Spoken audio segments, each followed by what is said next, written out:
Bonjour à tous, Mihila pour le retard. Sur de hier soir, du Télim, on n'a pas fait. On va faire aujourd'hui le Père Gimel. Chapitre 1, psaume 3. Mismar et David, Bevorho, Mipene, Avshalom, Ben Olah. Tout le monde sait que David Amélar, de son vivant, Kadosh Baruch Hu, il avait annoncé après la faute de Bathsheba, la pseudo-faute ou la faute, chacun comme il veut l'appeler, qu'il allait avoir une Sarah. Il allait avoir une Sarah. Kadosh Baruch Hu, il a dit, Nini Mekim Alecha Ra, Mi Betecha. Et c'est avéré que son fils Avshalom s'est rebellé contre son père.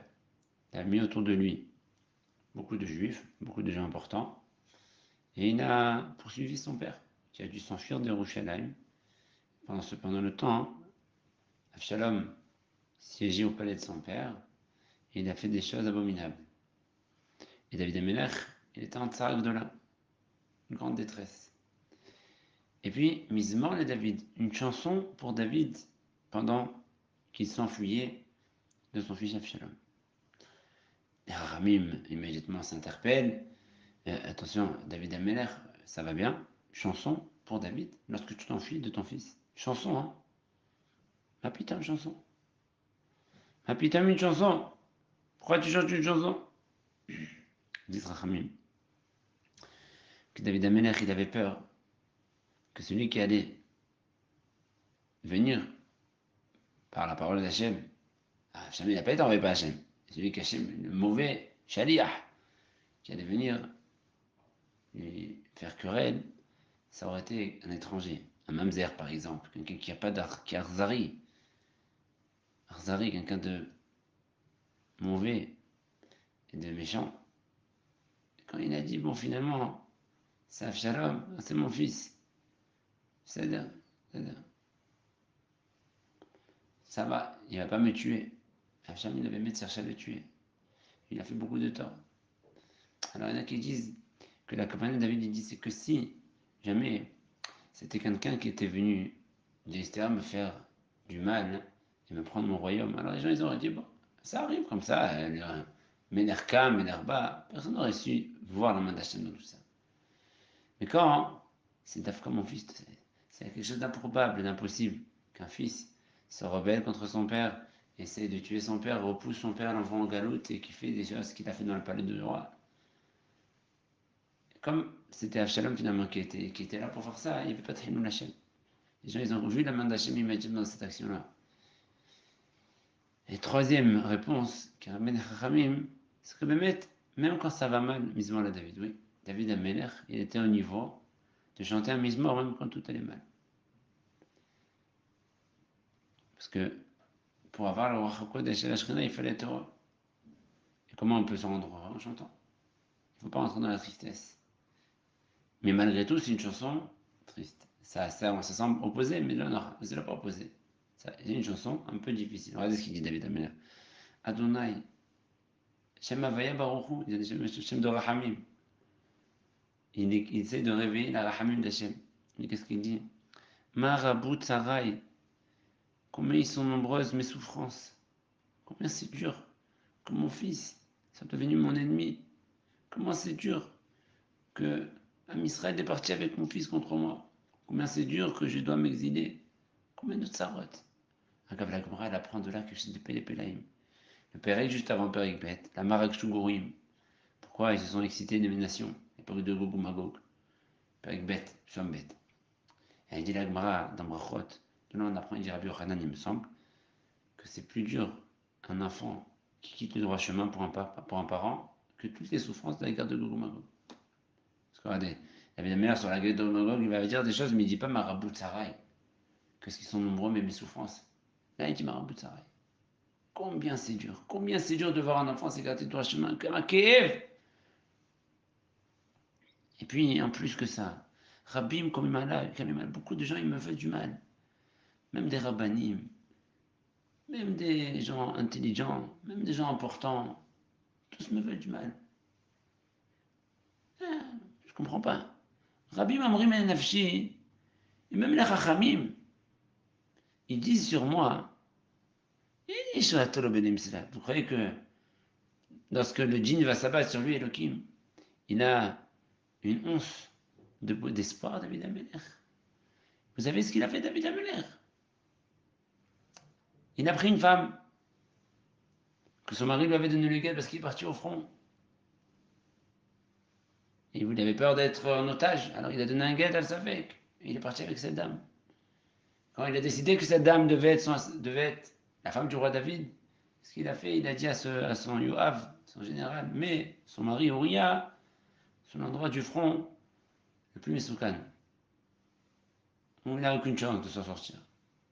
Et c'est ce qu'il a fait Yoav, il a bas péri Uriah. Vous savez c'est quoi, il disait, ces gens-là? Il a pris une femme qui était mariée, entre guillemets, et puis en plus il a causé la mort d'un juif. Ravana, vous savez c'est quoi ça? Alors on va pas rentrer dans le détail de ce qui s'est passé, est-ce que David avait tort ou raison. Mais Zélonir Atov, alors on va dire comme ça. La Gemara dit que celui qui dit que David a fauté se trompe. Zélonir Atov, Zélonir Atov, ça sent pas bien. Zachramim là, comme Achitophel, disait que David Amelach n'aura aucune chance. Du jour où s'abattra le djinn sur lui, il va finir, il va périr. Alors David Amelach dit mais c'est pas vrai. Et il disait qu'il n'aura même pas dans la Maba. C'est là, à tout jamais. Avalma, David Amelach dit Ata Adonai Maren Ba'adi. Toi Hachem, tu es mon bouclier. Tu me protèges d'Avshalom et de tous les tsarot. À l'envers, à l'encontre de tout ce que ces Nevi'im Ra'im, ces mauvais prophètes disent sur moi. Tu es Kvodi, mon méron, c'est celui qui va me restaurer mon honneur et qui va élever ma tête. Kolien Adonai Ekra. Moi je crie vers Hachem et j'intercède et j'interpelle la Rahamim. Hachem, sauve-moi. Rahamecha Rabim. Et puis, Vaya'aneni Meha Kochosel. Hachem me répondra depuis Yerushalayim, depuis le Beth Amikdash. Il n'y avait pas de Beth Amikdash, mais il y avait déjà le Aaron HaKodesh là-bas. Et de là, on apprend, on avait dit plusieurs fois, on le répète encore, que la porte de Sharachamayim, la porte du ciel, c'est le Beth Amikdash, le Kob Amikdash. Et c'est pour ça que c'est important dans toute notre filote d'envoyer notre filote vers le Beth Amikdash. Pensez qu'on prie, qu'on veut que notre filote, elle va vers le Beth Amikdash. Elle aille en direction du Beth Amikdash. Et par là-bas, elle monte dans le ciel directement, sans passer par des intermédiaires. Ani Sharavti Vaishana. Dit David Amer, j'étais semblable à quelqu'un qui était rempli de peur et de crainte et d'inquiétude. Et c'est pour ça que je suis mis dans un lit, je me suis endormi. J'ai dit, ça y est, qu'est-ce que je vais faire? Je m'endors et c'est fini. On finit avec la vie.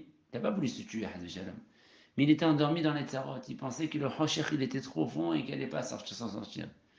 Et puis David Amer, il s'est repris. Et Kitsoti, je me suis réveillé d'un coup. J'ai dit, je suis fou.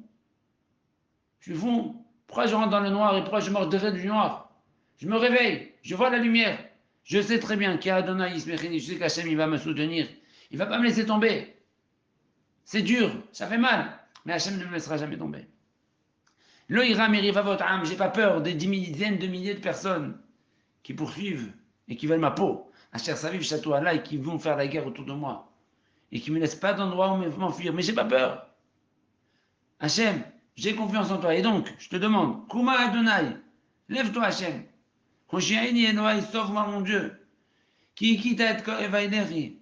Parce que déjà dans le passé, à plusieurs reprises, tu as frappé mes ennemis des coups fatals et redoutables et méprisants. Tu les as fracassés, tu leur as fait la chouma à ces ennemis quand ils sont morts. Shiner Reshaim Shibarta. Et la force de Reshaim, tu les as cassés déjà. Et de la même façon que tu m'as sauvé dans le passé, Hachem, sauve-moi à nouveau. Comme Hachem m'a aidé dans le passé, il va continuer à m'aider. Je suis bateau à baiser. Il dit David Amelech. Hachem qui m'a aidé à gagner les guerres d'Israël, il va m'aider à gagner les guerres d'ensuite. Il va m'aider à fracasser toutes les nations qui me veulent du mal, ainsi que tous les gens qui cherchent ma peau. Et puis, les maasés, l'Adonai Yeshua, toi Hachem, sur toi repose la délivrance du Ham Israël. Et on sait que tu vas nous délivrer. Et nous derrière, on va te bénir à tout jamais. Mais pas que ça. Le Malbim il dit, Hachem Yeshua, je sais que c'est toi qui vas sauver, tu vas me sauver, tu vas sauver l'Am Israël. Mais je te demande Hachem, que sur ton peuple il y a la bracha. Je te demande Hachem, que dans tout ce secours-là, que ton peuple soit protégé. On sait que les moments de la Goula, c'est des moments difficiles. On sait que c'est des périodes pas faciles, pas simples. Alors je demande à Hachem, Naïshua, je sais que tu vas l'amener. Mais fais en sorte, Hachem, s'il te plaît, que sur ton peuple il y ait la bracha, et que ton peuple soit protégé de tous les carnages qu'il y aura, au moment où Kadosh Baruch Hu se révélera à nous tous avec la Biat Mashiach. Il va se venger de toutes les nations qui ont fait du mal, directement ou indirectement, en Israël. Chez Yezeb et Karov, Mamash, Amen Kiniratzan.